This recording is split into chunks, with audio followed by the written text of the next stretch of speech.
for Hammond for seating time for a member's first speech. The member for Newland, and before I call the member for Newland, I remind the House that this is the member's first speech and that she should be accorded the normal courtesies and respect afforded to new members on this most important occasion. The member for Newland has the call. Thank you, Mr. Speaker, and I congratulate you on your re-election to the role. It is a great privilege also to speak after the member for Adelaide, and I congratulate her on her resounding success. It will be the greatest honour of my life to have been elected the member for Newland, and I would like to acknowledge former members for Newland, particularly Tom Kenyon and Richard Harvey, for their service to the people of the northeastern suburbs and Adelaide Hills.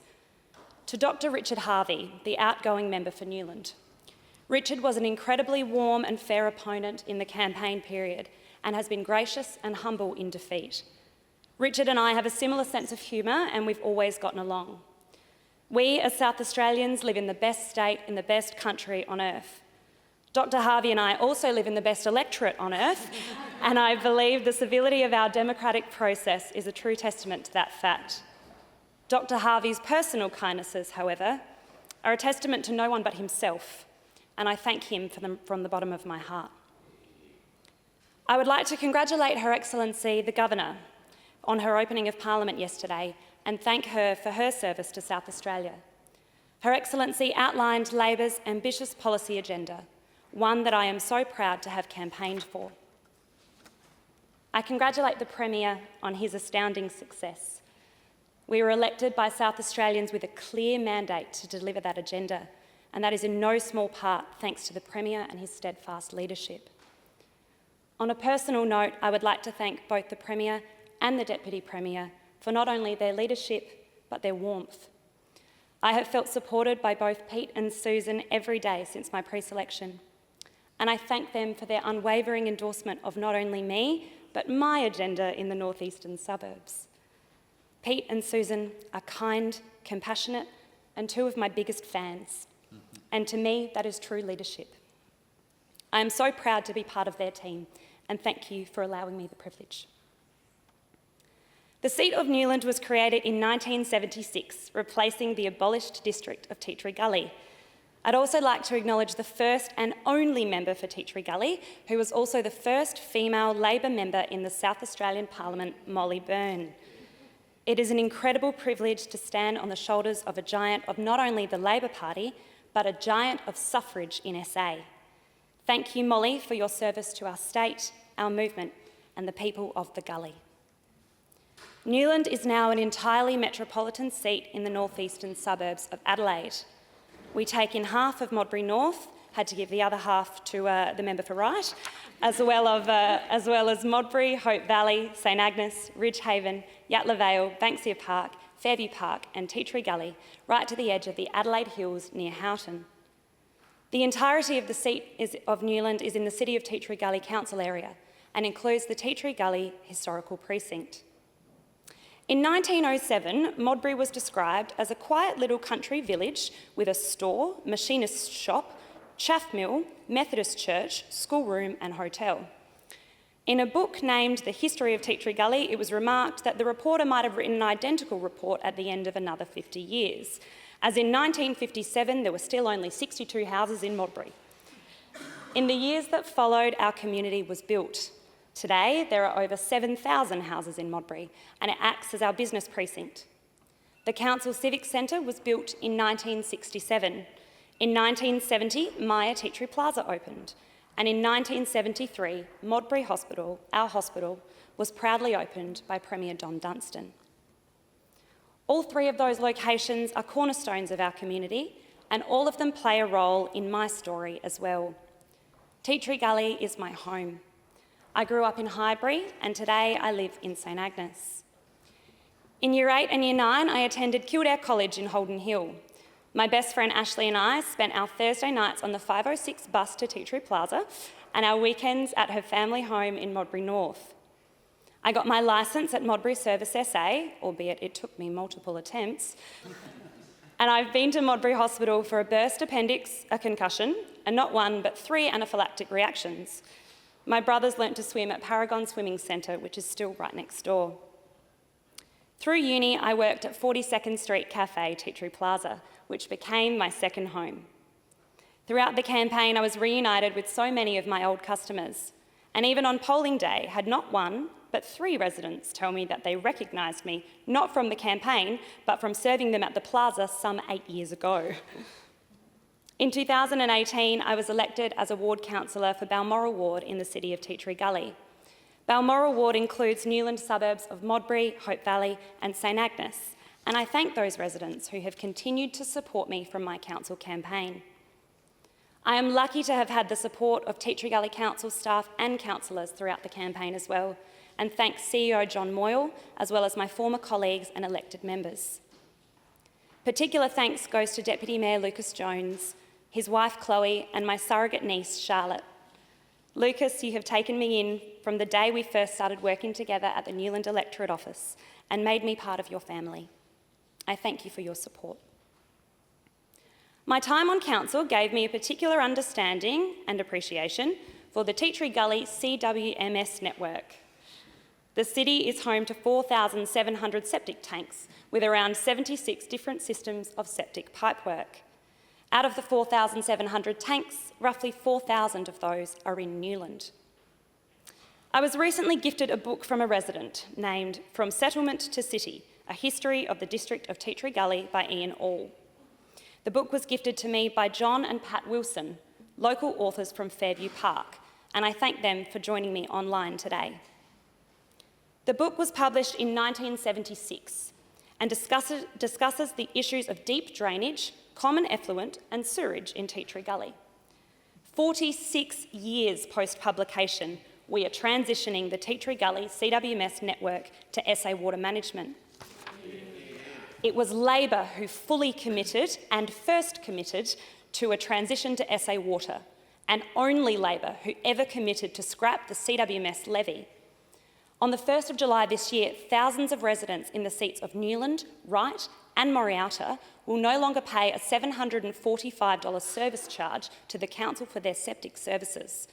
Our government will continue to deliver the Sustainable Sewers project for our community.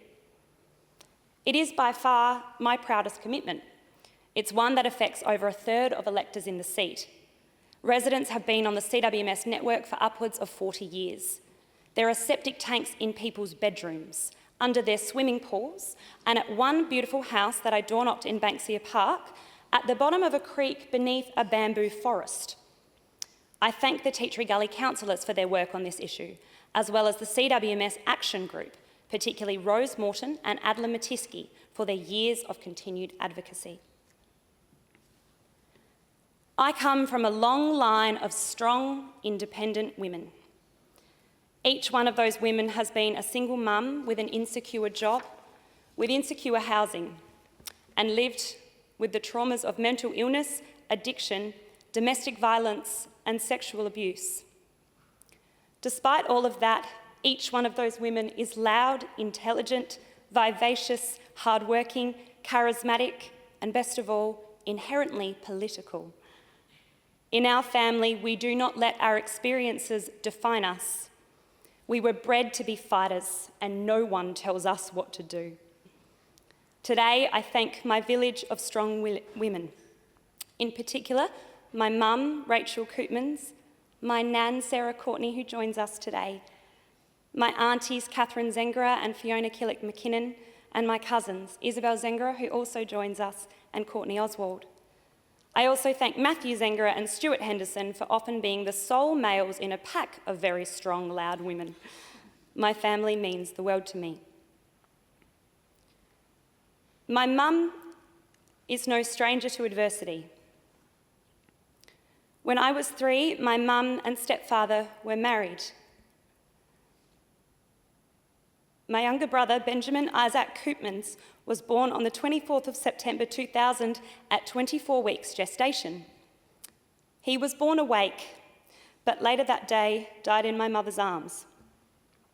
His death changed the course of our lives entirely, and I say his name today for the record to acknowledge in this place the identities of babies born still and the gap left in families like mine by their passing. His death shaped my childhood, and unfortunately, my memories of being a 4-year-old are somewhat tarnished by memories of alcoholism and domestic violence that followed. At one stage, my mum, my older brother and I moved into a shelter run by the Lutheran Church. I still remember getting ready for my first transition day to reception at the shelter, and my brother telling me that I couldn't tell the other kids where we were living. Many of my beautiful cousins have also lived with the perils of addiction. My mum and my beautiful auntie Bianca acted as kinship carers to my cousins on and off for many years.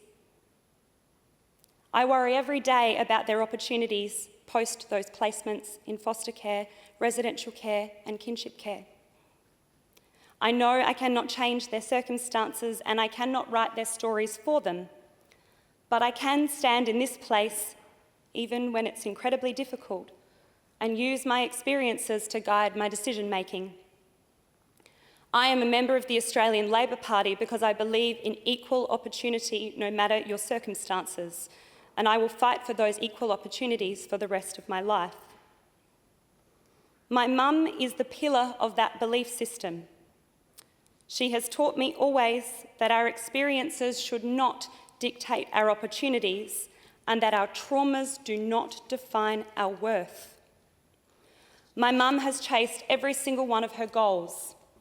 She is smart, she is dedicated, and she would do anything for anyone. She is a small business owner, a theologian, an archaeologist, a collector of any bird that flies into her garden, and the life of any dance floor. To Mum, you are the strongest person I know. At times you have suffered greatly, but you light up every room with your charm, wit, and enormous heart for others. You have made me strong, and that hasn't always been easy, but I owe you so much and love you dearly. To my dad, Michael Savvas. My dad is a truly gifted academic and wordsmith. He makes everything sound beautiful. My dad brings magic to everything he touches. He finds beauty in the otherwise banal and can make anything into an adventure. If my dad finds out something strange is happening, he has to be there for it, which makes him the best and most interesting person you'll ever meet. My dad has been known to watch court proceedings for fun and to set out on the solo task of solving otherwise unsolved mysteries. He's smart, he's dry, he's charismatic, and he's my very best friend.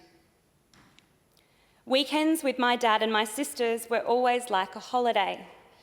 My dad is the dad who took us for outings to the Elizabeth Ageing Festival and the Kilburn Dog Show, making sure every weekend with him was filled with activities.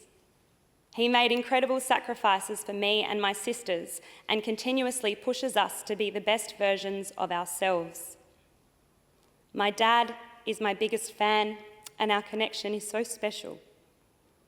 It brings me great sadness to know we're not joined by my grandma today, Carleen Savvas, but I feel her presence in everything we do together, Dad, and I hope that you do too.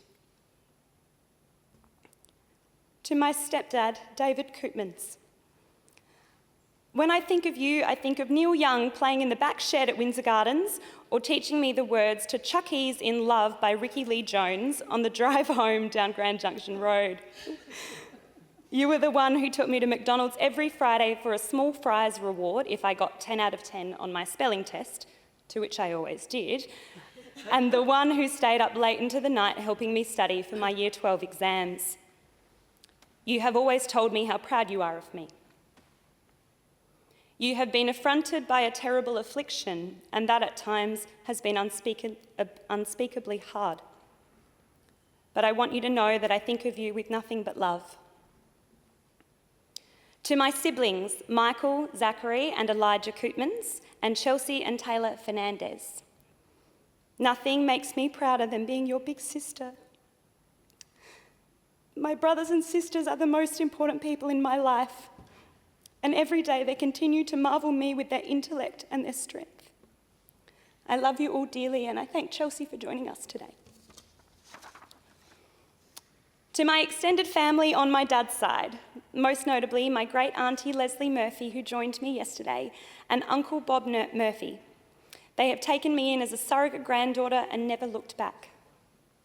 To my cousins, Robin and Chris Hambor, and their kids, Grace and Henry, and to Beck and Steve Murphy and their kids, Sarah, Zach, Billy, and my beautiful goddaughter, Abby. Thank you for your love and your laughter. There are a number of people I'd like to thank from my second family, the South Australian branch of the ALP. I first got involved in Labor as a bright-eyed 17-year-old at the 2013 federal election. I officially joined the party in October 2015 and I have never looked back. To Reggie Martin, Eamon Burke, John Bistrovic, Rick Morris and the entire team at CHQ. Winning an election off a first-time government is no easy feat, and your team ran an incredible, united, relatable campaign. I thank you all for your tireless efforts and unending support. To all my parliamentary colleagues in both places, I thank you. From the other place, I'd like to make particular mention to Emily Burke for her love and friendship over many years, Claire Scriven for all her support, as well as Tung No for personally letterboxing half of my electorate with addressed mail. In this place, I congratulate each of the newly elected members on both sides, especially to the members for Elder, Waite, Davenport, Gibson, Adelaide and King. I also would like to mention Michael Brown, Zoe Bettison and Lee Odenwalder for their assistance during the campaign. To Nick Champion. For 2.5 years, I sat in the front desk of your federal electorate office in Manapara. Not too many years later, we stand here together as colleagues in state parliament. Nick, I will never be able to thank you enough for everything you did to ensure I could enter this place. You had so much faith in me when I had little to no faith in myself. You are a true friend and I thank you. To Blair Boyer and his beautiful family, Blair has spent the last 8 months campaigning across not 1, but 3 marginal seats. Well, at least he referred to right as marginal, though the verdict's out on that one. But also doing everything he could to ensure the northeastern suburbs were back in Labor hands. I'm so proud to see you become a minister and so lucky to have had you on my team. To the newly minted member for King, Rhiannon Pearce.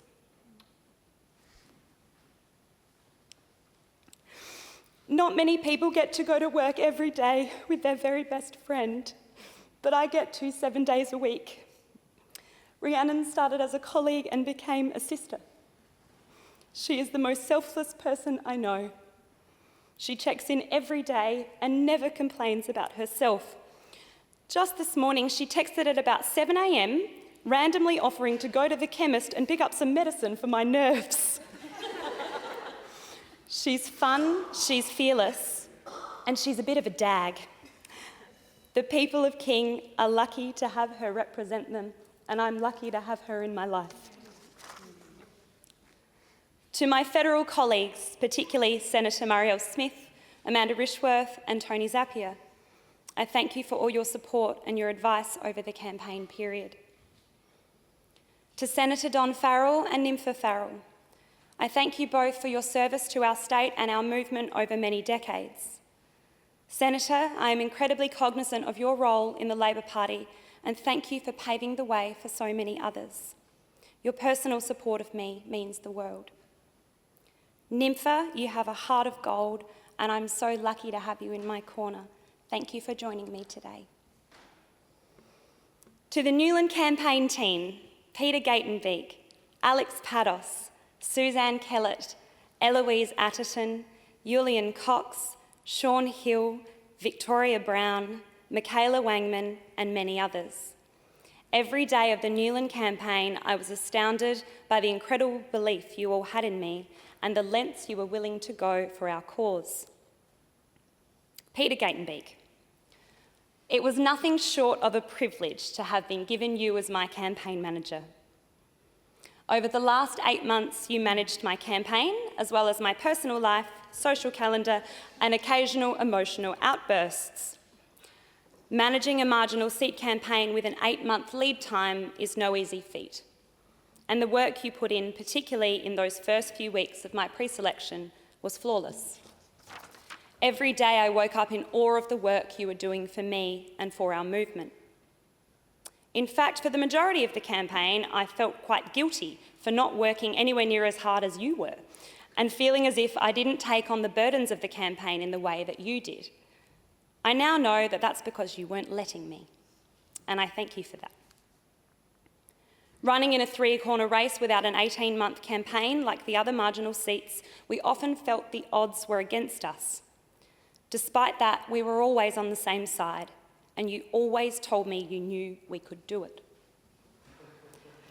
Whenever anyone asks if we worked well together, I answer by saying this: we did not have a single argument from my pre-selection to election day.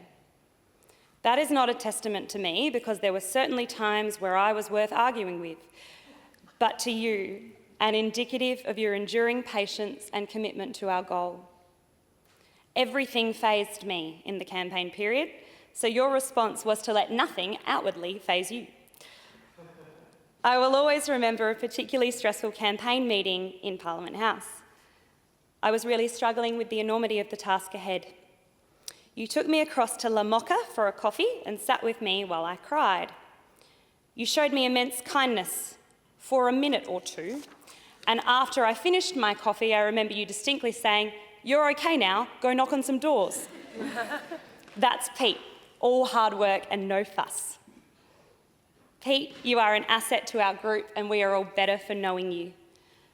I wish you so much goodness in your career and would like to offer a special congratulations to yourself and beautiful Millie for your wedding a few weeks ago. In addition to taking on a marginal seat campaign, you were planning a wedding, and I'm so glad Millie still likes me even so. Thank you both for being here with me today. To Alex Pados, you are one of a kind. You are the most loyal soldier I've ever had the pleasure of knowing, and I hope that every late night spent doing mail-outs and exporting data in a very particular way was worth it. Not only so that we could see Newland represented in this place, but so that each and every door-knocking letter I sent out was addressed to the household's dog. I met many a constituent at the pre-poll and on election day who thanked me on behalf of their dog for those letters. So from me and those dogs, I thank you. To Sean Hill, you are bright, strategic, and have the biggest heart for working people of anyone I know. Sean is the kind of guy who will message you out of the blue just to tell you he thinks you're brilliant. He has an incredible eye for detail and ran my core fluting expedition with military precision. Sean, I thank you for your friendship and your tireless work in the Labor movement. To Ben Rillo, anyone who knows Ben knows he's incredibly dedicated, unbelievably hardworking, and a brilliant strategic political mind. More significant than that, however, is his painstaking loyalty. Ben puts himself second to the needs of the party always and seeks no recognition or reward. I truly believe that our branch of the ALP is a better place because we have a loyal soldier like Ben in our membership, and I am incredibly lucky to have him in my corner as not only a colleague, but one of my very best friends. So Ben, I thank you. To Jennifer Allison, the sort of friend who shows up at 8 p.m. with a bag of groceries and stays listening to you complain until 3 a.m. on a Wednesday morning. Jen calls every day. It doesn't matter what's going on in her own life, she will always find the time to check in with me. At Christmas time, when I was struggling more than ever, she bought me a print entitled "Sunshine After the Rain." Jen loves and loves and loves, and I think of Jen as my personal sunshine on hard days, so thank you. To Tara Fatehi, particular thanks goes to you and your family for acting as a core flute home base for many months. Tara, you are selfless, you are fierce, you are strong, and you are brilliant. I hope one day to see you in a place like this one. To a number of Labor women who have backed me from day one, I cannot name you all, but thank Megan Spencer the true definition of a woman who backs a woman. Amy Ware, Sarah Hugh, Ella Shaw, and many others. I can't wait to see where the movement takes you all. To my staff, Sav Lee, Julian Cox, and Ella Corcoran, thank you for bearing with me in the transition period. I'm looking forward to see what we can do and what we can achieve in Newland over the next few months. A number of my personal friends provided both campaign support and emotional support throughout the campaign too. To Ashley Bradshaw, you are a sister to me and my biggest ally. I wouldn't have gotten through the last 8 months without you, and I will be forever grateful. To Elizabeth Stankovicis, Sam Green, Isabel Bolin, Julia Shankalapore, Edwina Lane, Kira Fanning Walsh, Jack Dart, Lucy Loken, and Miranda Traeger, I thank you for not giving up on our friendships, even when I was absent. I can't assure you all that I all of a sudden have more free time, but I can assure you that I'm incredibly grateful to have you in my life, and I'll try my best. Finally, to the union movement. To the Transport Workers Union and the Financial Services Union who supported me during my very short period in the corporate sector. I give my thanks to TWU Secretary Ian Smith and FSU Secretary Jason Hall. Next, to my union and the union of over 200,000 retail and fast food workers across Australia. Working in the union movement grounds a person in a certain kind of way. It taught me not only the value of secure, well-paid work, but instilled in me the inherent dignity of the opportunity to access stable working conditions. Throughout my life, my relatives have fought their way through insecure jobs. Almost every person on my mum's side of the family have relied on Centrelink at one time or another and tried their hand at casual work or insecure contracts for short periods of time and little pay.